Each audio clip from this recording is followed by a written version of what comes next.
Pedro chega com uma pergunta. A pergunta está no verso 21. Senhor, até quantas vezes meu irmão pecará contra mim que eu lhe perdoe? Pedro sabe que irmãos podem pecar uns contra os outros. E por isso ele está perguntando. Eu já sei dessa parte, já sei que irmão peca contra irmão. Eu vou dizer isso para os irmãos de maneira muito solene. Eu já devo ter cometido pecado contra você, irmão. E você certamente já deve ter cometido pecado contra uma outra pessoa.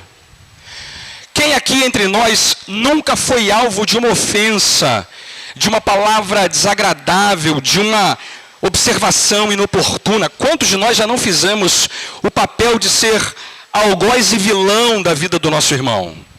Quantas vezes a gente já não pecou contra ele, já não falou coisas sobre ele que não eram verdadeiras, já não fez comentários sobre eles que não deveriam ter sido feitos? Porque a Bíblia não esconde de nós que nós somos todos ainda pecadores, ainda somos afetados pelo pecado. E é ler do engano pensar que a igreja é um lugar de gente livre de incorrer nesse erro. Veja, ele sabe que isso é possível e vem com a pergunta exatamente com base nesses termos. O que eu devo fazer quando o irmão pecar contra mim? Senhor, até quantas vezes eu devo inclusive lhe perdoar? Ele sabe inclusive que tem que perdoar. O problema dele não é que ele sabe o que tem que fazer. Olha só, irmãos, que coisa importante temos aqui. Eu sei que todos nós aqui sabemos o que tem que ser feito quando o nosso irmão peca contra nós, ou quando nós pecamos contra o nosso irmão. Isso está nesse texto do capítulo 18, nos versos anteriores. Se teu irmão pecar contra ti, vai até ele, arguí-lo entre ti e ele só. Se ele se arrepender, ganhou o teu irmão. Se não, leva testemunha. Se não ganhou, leva a igreja. Não é assim? Perdoa, procura estabelecer com ele perdão, acordo. Mas o que a gente faz é não fazer o que a Bíblia manda e fazer o que a Bíblia não manda. Em geral a gente pega no telefone para falar com fulano, beltrano e ciclano do que está acontecendo. E esse buscar perdão não é estabelecido nas nossas relações. Pedro sabe que um irmão pode pecar contra outro, sabe que de fato ele deve perdoá-lo, mas a pergunta dele tem outra motivação. Quantas vezes eu devo perdoá-lo, Senhor? Quantas vezes? Quantas vezes? Quantas vezes no mesmo dia, no mesmo culto, eu posso perdoar o irmão que me procurar para pedir perdão? Aí ele até já tem um limite na cabeça dele. Porque ele acha assim, olha, significa dizer que se eu perdoar ele 70 vezes 7, tá bom, né, Senhor? 490. Sabe que tem irmãos aí na minha história que estão contando, eles estão no 479. Irmão, é 479, hein? Daqui a pouco. A lógica que ele está usando é a lógica de limitar a possibilidade do perdão. Obviamente não é isso que Jesus responde para ele, né? Porque Jesus responde de maneira muito direta. Não te digo que até 70 vezes 7, mas até, olha, de até 7 vezes, mas até 70 vezes 7. Pedro está pensando em 7 vezes, Jesus responde em 70 vezes 7. Quer dizer que Jesus está dizendo então que tem um limite também para isso? Não. Não está dizendo que tem um limite para isso. Para a gente não ficar na dúvida, vamos olhar uma passagem paralela, rapidinho. Lucas capítulo 17, do verso 3 até o verso 4. Olha a passagem paralela sobre isso. Lucas 17, 3 e 4.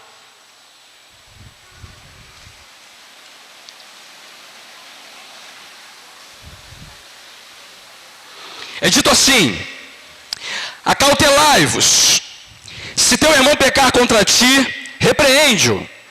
Se ele se arrepender, perdoa-lhe. Se por 7 vezes no dia pecar contra ti, e 7 vezes vier ter contigo, dizendo, estou arrependido, perdoa-lhe. Irmãos, olha só. Isso aqui é um desafio enorme, né? Se por 7 vezes no dia pecar contra ti, e 7 vezes vier te pedir perdão, mas de novo, irmão, de novo, irmão. Mas de novo, irmão. De novo, irmão. Isso aqui vale para marido e esposa, né? Talvez essa palavra tenha uma aplicação direta no casamento. Porque casamento, você pode pedir às vezes até mais do que 7, né? E aí Jesus está falando, perdoa, se tem arrependimento, perdoa, arrependeu, perdoa, perdoa. E aí, para ele não deixar Pedro ainda mais esclarecido sobre esse ponto, ele conta uma parábola. Conta uma história. Porque Jesus gosta de contar história para ajudar a gente a aprender o que ele quer nos ensinar. E agora vai ficar claro o que esse perdão que ele está exigindo de Pedro para com o seu irmão tem a ver com a reconciliação que Deus oferece em Cristo a nós e que tem a ver com a ceia. Ele conta uma parábola que você já conhece do credor incompassivo. O credor que ficou muito nervoso quando descobriu uma coisa muito grave sobre um servo que ele havia perdoado. O texto diz que essa história conta para a gente o reino dos céus, conta para a gente a verdade do Evangelho. E se você ainda não entendeu essa história para a sua vida, eu temo que você não tenha entendido o que Jesus veio fazer por você. E mais, se a resposta que você dá ao irmão que peca contra você é semelhante à desse servo, eu temo ainda mais que você não entendeu mesmo o que o Evangelho tem para oferecer. Qual é a história? Um rei que resolveu ajustar as contas com os seus servos. Ele tinha vários servos e ele queria ver quem é que estava devendo para quem. No Brasil, se isso aqui acontecesse, todo mundo ia ter que pagar, fazer conta com esse servo, né? Porque eu devo, você deve, o fulano deve também. E a gente sabe que no Brasil, quem não deve é mentiroso ou morreu. Né? Todo mundo deve. E ele tinha lá vários servos, entre eles um servo em especial, no verso 24, que devia 10 mil talentos. Irmãos, eu não vou perder tempo com isso, mas 10 mil talentos é dinheiro, mas dinheiro demais. Olha, no tempo de Jesus, se você trabalhasse a vida inteira, você conseguia juntar, ganhando um bom salário, sem gastar um real do seu bolso, 1.000 talentos. Se trabalhasse a vida inteira sem gastar um único centavo, você juntaria 1.000 talentos. Esse homem devia 10 mil talentos. Para usar a palavra certa, esse homem tem uma dívida impagável com Deus. Ou melhor, com o rei. Você já sabe onde eu quero chegar, né? Uma dívida impagável. Essa é a dívida que eu e você tínhamos com Deus antes de sermos sido alcançados pelo Evangelho. A dívida era impagável. E aqueles que pagarão a dívida viverão a eternidade inteira no inferno, sendo sentenciados a uma morte eterna, porque a dívida do pecado é impagável. É o que esse homem tinha. Tanto é que o verso 25 diz assim: tendo ele, porém, com que pagar, não tendo ele, porém, com que pagar, ordenou o Senhor que fosse vendido ele, a mulher, os filhos, tudo quanto ele possuía, para que a dívida fosse paga. Veja, não é que a dívida fosse paga, era o que dava para tirar do servo, para tentar aliviar um pouco a dívida que ele tinha. O que a gente fez para receber o pagamento da dívida, a quitação da dívida? O que a gente fez, irmãos? O que a gente fez, irmãos? Fizemos exatamente o que o servo fez no verso 26. Então o servo, prostrando-se, reverente, rogou: sê paciente comigo. Sê paciente comigo, Senhor. Me perdoa pelo mal que eu cometi contra o Senhor e contra mim mesmo. Me perdoa mesmo quando eu sei que não tenho condições de te pagar o que eu te devo. E Deus em Cristo, irmãos, quitou a nossa dívida. Paulo diz na carta de Paulo aos Colossenses que o escrito de dívida que havia contra nós foi cancelado na cruz do Calvário. Essa é uma imagem muito boa, sabe por quê? Eu não lembro que, quando eu era criança, você ia num lugar para comprar alguma coisa, você falava assim: olha, pendura no prego. Você lembra disso? Pendura no prego. Você não pagava e a dívida ficava onde? Pendurada lá, né? E depois, alguns bares que ficaram com tanta dívida escreveram assim: nós não vendemos fiado, não penduramos no prego. Aí depois você ia lá e pegava aquelas dívidas todas, contabilizava e pagava o valor. Não era isso que você fazia? Eu não sei, os mais antigos lembram disso. Paulo está dizendo o seguinte, que Deus em Cristo pegou a nossa dívida e marcou, cancelou, liquidou, desfez em Cristo.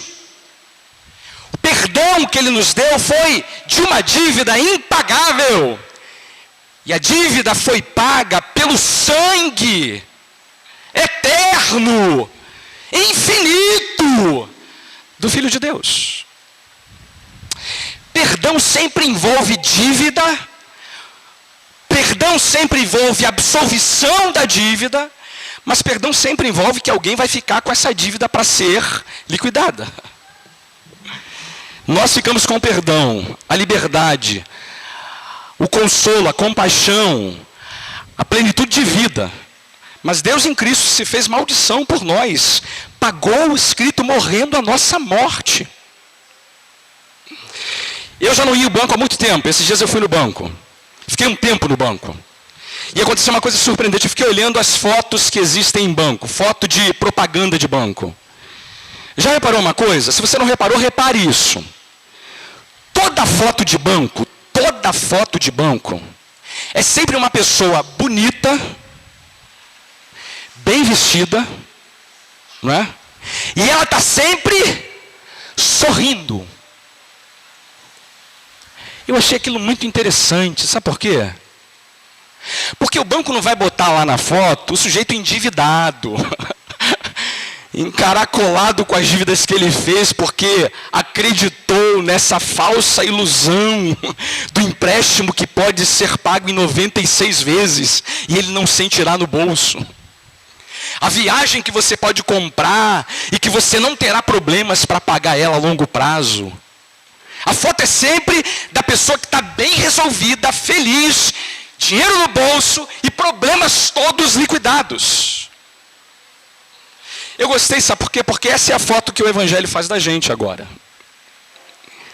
Porque a parte da dívida, da morte, do sangue, do sacrifício, foi todo ele assumido pelo Senhor Jesus. Nós somos os bonitões da foto. Recebemos o perdão e a dívida foi paga, liquidada e agora estamos livres para viver.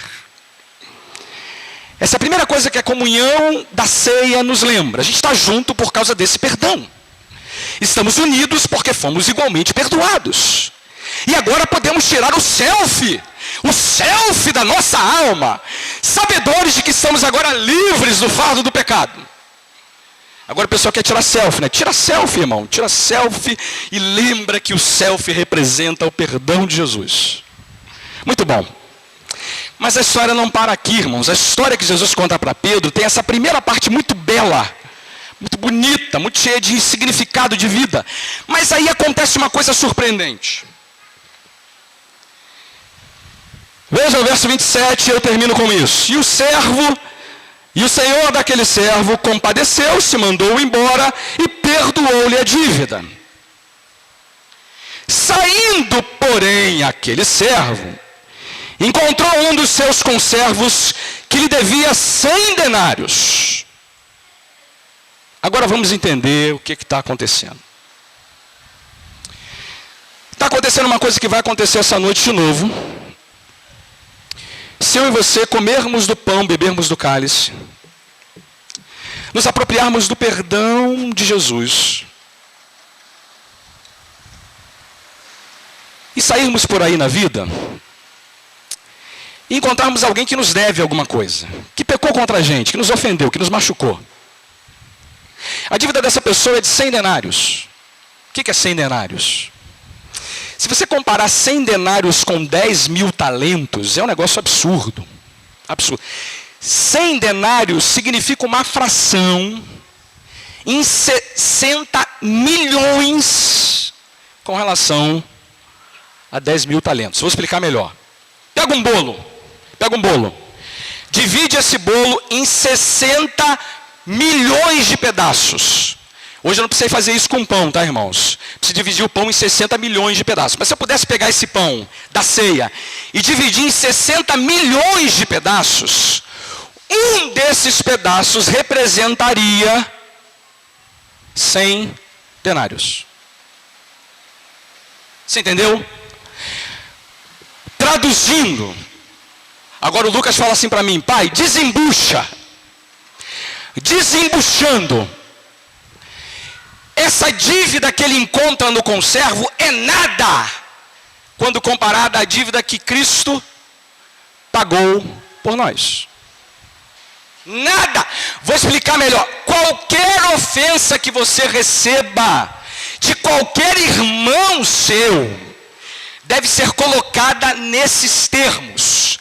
Ela é microscópica quando comparada àquela dívida que você tinha com Deus e foi paga de maneira graciosa em Cristo.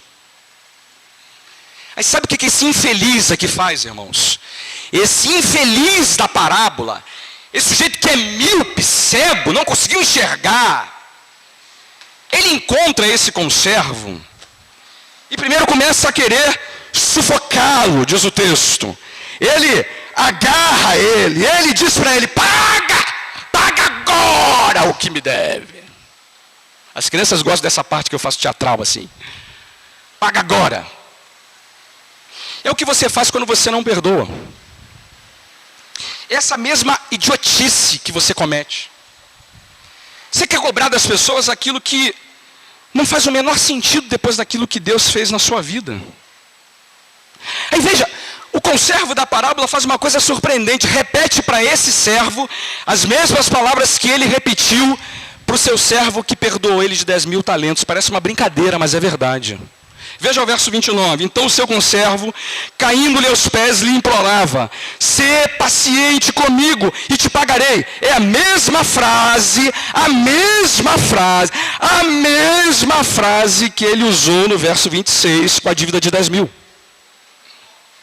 Mas ele não quer ouvir não, irmão. Ele, entretanto, não quis. Antes, indo, lançou na prisão até que saldasse a dívida. Vendo seus companheiros que se havia passado, porque sabe, naquele tempo já tinha gente vasculhando lá, né? Sabe que Deus continua vendo o que você anda fazendo depois que Ele te perdoou. E de vez em quando Deus é informado do que você anda fazendo. Aí Deus olha, ou melhor, o Senhor da parábola recebe a informação de tudo que havia acontecido. O verso 32 diz: então seu Senhor, chamando-o, lhe disse: servo malvado, seu miserável. Eu estou aqui acrescentando, não está no texto não, mas eu estou fazendo porque eu acho que isso devia ter sido dito. Seu malvado, seu salafrário hipócrita, sem vergonha, seu pilantra. Como assim, ama? Eu te perdoei aquela dívida porque tu me suplicaste. Não devias tu igualmente compadecer-te do teu conservo, como também eu me compadeci de ti? Como assim? Indignando-se, o seu senhor o entregou aos verdugos, que são os carrascos, até que ele pagasse toda a dívida. E Jesus completa dizendo no verso 35, assim também meu Pai fará se vocês do íntimo não perdoarem a seu irmão. O que a gente aprende aqui? Eu vou fazer isso rapidinho para a gente ceiar, irmão. Essa parábola lembra para a gente primeiro a comunhão da ceia. Aqui a gente está declarando que nós somos perdoados de uma dívida impagável pela graça de Deus em Cristo. Ao comer da ceia essa noite, do pão partido, que todos nós comemos do mesmo pão e celebramos o mesmo perdão que nos é dado em Jesus. Lembra disso? Lembra onde você poderia estar essa noite se Deus não tivesse sido compassivo com você, como Ele foi na parábola. Coma do pão com essa alegria, com essa singeleza e com essa gratidão na tua alma. Mas segunda coisa, é que onde esse perdão se manifesta, inevitavelmente haverá também disposição para perdoar a quem quer que seja. Não se engane, irmão. Não se engane.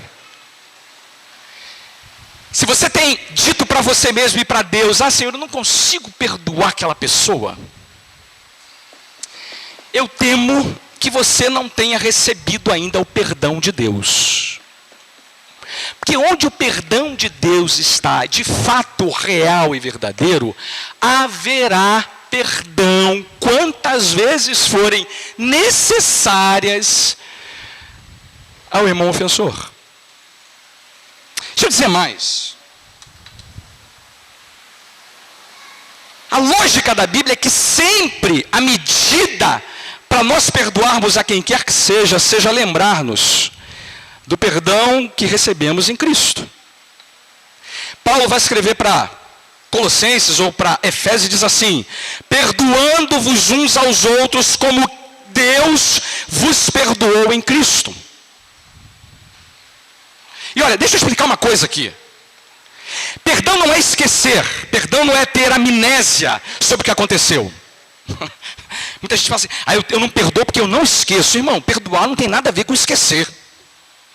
Eu perdoei um monte de gente e continuo sabendo as coisas que foram feitas contra mim, ou eu fiz contra determinada pessoa. Perdoar não é esquecer, não. Não é passar uma borracha, não é perder a memória. Não.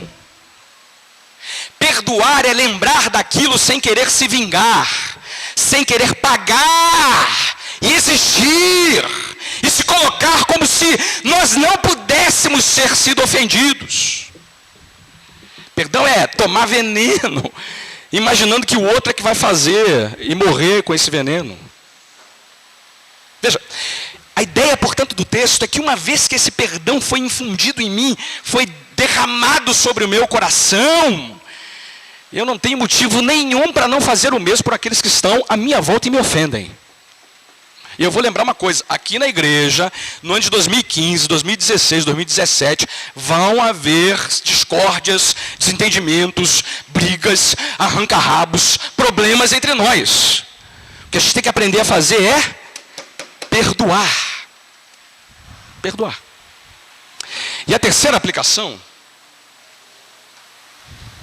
é que aqueles que não exercem misericórdia jamais receberão misericórdia de Deus nessa vida. Olha aqui, irmão.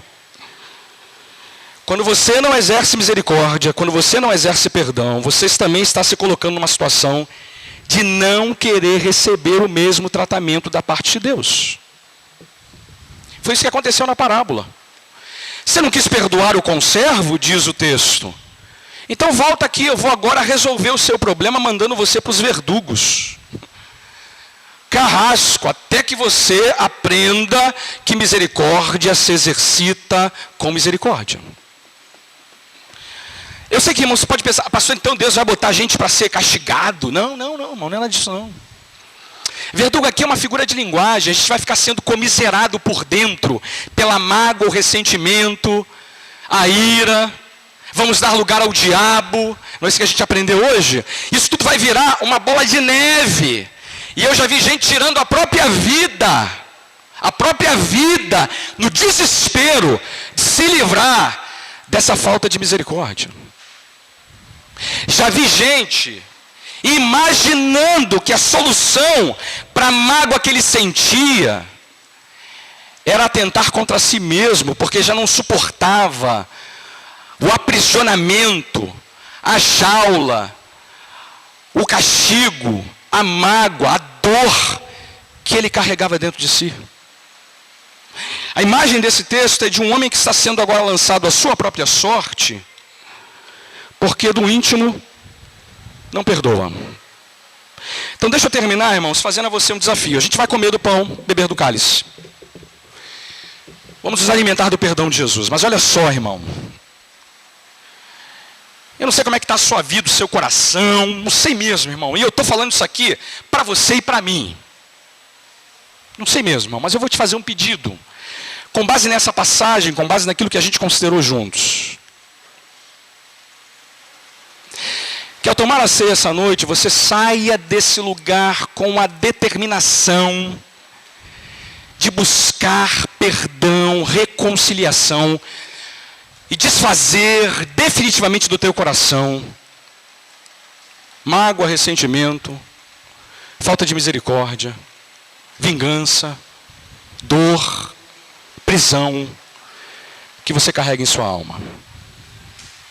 Eu lhe garanto, em nome de Jesus, amado, que Ele perdoou você em alto e bom som para que você jamais se escondesse da possibilidade, da realidade de conceder perdão a quem quer que seja. Olha, que Deus o ajude a perceber que ao comer da ceia diante do Senhor, você está assumindo sobre você a responsabilidade de ir para a vida e perdoar quantas vezes forem necessárias aqueles que arrependido buscarem a você por perdão.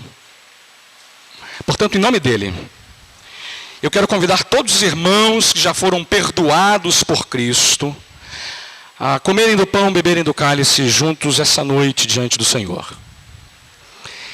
Mas simbolizando nesse momento tudo que a gente aprendeu com base nessa passagem. Tudo que a gente considerou diante dele, diante do Senhor, nessa noite. Feche seus olhos, a gente vai preparar nosso coração. Depois então o pessoal do louvor vai cantar o primeiro cântico que nós cantamos, o primeiro, ok? Quero amar, amar sem distinção, sem preconceito. E a gente vai assim celebrar o memorial da ceia. Hoje você não vai ser contemplado, ninguém vai levar o pão para você não, irmão. Hoje você vai se levantar do seu lugar e vai vir aqui pegar o pão e o cálice. Hoje eu quero que você tome iniciativas. Que você se aproprie do perdão e assuma as responsabilidades disso para a sua vida.